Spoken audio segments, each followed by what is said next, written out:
Greetings. Today, I'm going to talk about perhaps humanity's greatest obsession: gold. Based on Peter L. Bernstein's book, The Power of Gold, we will examine how this shiny metal has destroyed empires, influenced economies, and why it remains so valuable today. Have you ever thought about it? Gold isn't a usable substance. You can't eat it, you can't use it as fuel. So, why have humans fought over it, waged wars, and built empires for it for thousands of years? By the end of this video, you will know the answer. The power of gold essentially comes from its chemistry. Why gold? Throughout history, we have discovered 118 different elements. But why exactly did gold become the symbol of value? The answer lies in these properties: indestructibility. Copper turns green, oxidizes, iron rusts. But gold found in an Egyptian tomb from 3,000 years ago, has the same shine today. Malleability. We can make a wire 2 kilometers long from a single gram of gold. It is the perfect material for jewelers. Rarity. If you gathered all the gold ever mined in history, you would form a cube only 21 meters wide. It wouldn't even fill an Olympic swimming pool. Divisibility. You can cut gold, melt it, and reshape it, but it always retains its value. These 4 properties make gold a great currency, but this is only the beginning of the story. In ancient Greek mythology, King Midas has the power to turn everything he touches into gold. Sounds great, right? But the story ends tragically. When Midas touches his daughter, he turns her into gold. The food he eats turns to gold. The water he drinks turns to gold. Abundance turns into a curse. This myth perfectly illustrates the dangerous side of gold. Spanish gold, a real Midas story. In the 16th century, Spain conquers the New World and gains possession of a massive source of gold and silver. The treasures of the Aztecs and Incas flow into Spain. The result? Did Spain get rich? No! The event known as the Price Revolution begins. Between 1500 to 1650, prices increased by 300 to 400%. The Spanish economy collapses. Because gold does not mean wealth, productivity brings real wealth. While the Spaniards buy everything with gold, they don't produce anything else. Other European countries produce goods and take the Spanish gold.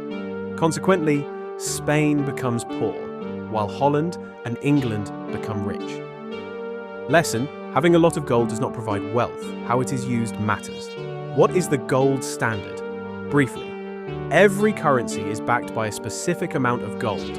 1 pound equals X grams of gold, $1 equals Y grams of gold advantages. 1. Stability. Governments cannot print money at random.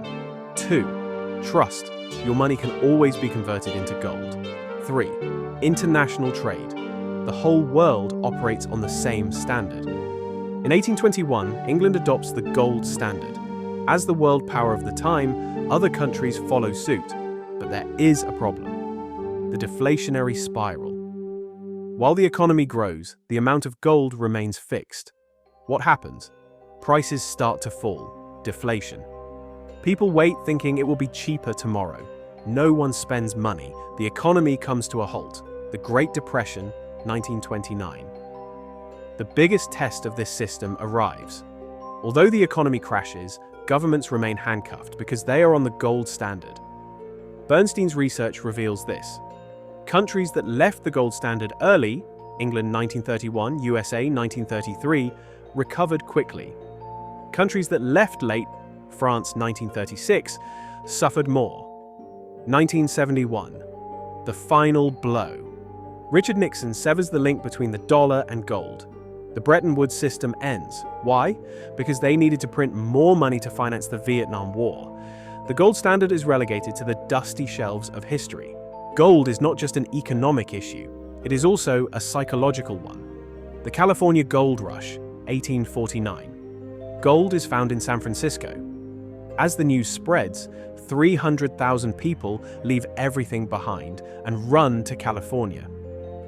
Doctors close their practices. Lawyers leave the courts. Ships rot in the harbor because the crews leave to search for gold. Result? 95% of those who found gold returned poor. The ones who actually got rich, those selling tools, clothes, and basic food to the miners. Modern gold frenzy. In 2011, the price of gold rises to $1,900 per ounce. Why? Fear. 2008 economic crisis. European debt crisis. No trust in paper money, gold is a safe haven. But Bernstein warns, gold pays no dividends, yields no interest. It just sits there and waits, shining. Warren Buffett's famous quote, "Gold gets dug out of the ground, then we put it back in the ground, pay people to stand around guarding it. What utility is that?" The gold standard is gone. So, did gold disappear? Absolutely not. Central banks and gold central banks worldwide still hold 35,000 tons of gold. Why? 1. Security, used as a last resort during crises. 2.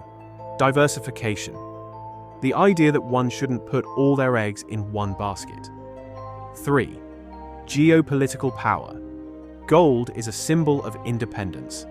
An interesting trend, China and Russia have doubled their reserves in the last 10 years. They are pursuing a strategy of moving away from the dollar. Gold in daily life. 50% of gold is used as jewelry. In weddings in India, gold equals prosperity. As an investment tool in China, 40% investment, bullion, coins, ETFs. 10% technology. There is gold in your phones. There is gold in your computers. There is gold in spacecraft to increase resistance against corrosion. Gold versus Bitcoin. The younger generation defines Bitcoin as digital gold. Similarities: limited supply, no central authority, store of value. Differences: gold has a 5,000-year history.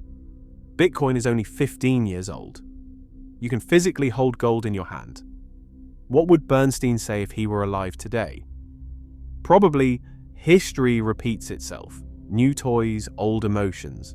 The main lessons to be drawn from Peter L. Bernstein's The Power of Gold. 1. Gold has an emotional value. It cannot be explained by rules of logic. The value of gold is more about how people perceive it than its physical properties. 2. Abundance does not always bring good results. The events Spain experienced demonstrate this. Wealth comes from productivity, not the resource itself. 3. Rigid rules can be dangerous. While the gold standard provided stability, it caused a loss of flexibility. Life always requires balance. 4. Gold fever is universal. From California to Bitcoin, people repeat the same mistakes in the search for quick riches. 5. Gold is dead, but it isn't. Even though it has ceased to be a monetary system, it still retains its symbolic value. Bernstein puts it this way: the power of gold lies not within itself, but in the meanings and emotions humans project onto it. Perhaps the true power of gold is this: it teaches us something about ourselves, our greed, our fears, our need for security, our perception of beauty. Gold is like a mirror, and when we look at it, we actually see ourselves. If you liked the video, don't forget to hit the like button. I definitely recommend reading this magnificent work by Peter L. Bernstein. What are your thoughts on gold? Let's meet in the comments. See you in the next video.